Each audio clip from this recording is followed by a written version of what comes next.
Hi. ఏంటి rent ఇస్తామని చెప్పింది కదా శ్వేత, మరి మళ్ళీ ఎందుకు వచ్చినావు? ఇస్తాంలేవా 2 days లో. అందుకు కాదు నేను వచ్చింది, పాల ప్యాకెట్ ఇద్దామని. పాల ప్యాకెట్ నువ్వు తెచ్చావేంటి? సైడ్ బిజినెస్ ఏమైనా చేస్తున్నావా?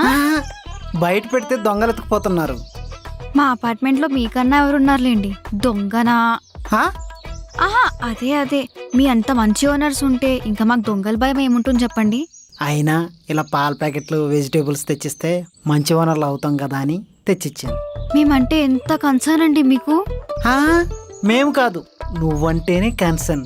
సారీ ఏదో అన్నట్టున్నారు. అంటే ఈ అపార్ట్మెంట్లో ఉండే వాళ్ళందరూ మనమంతా ఒక ఫ్యామిలీ కదా.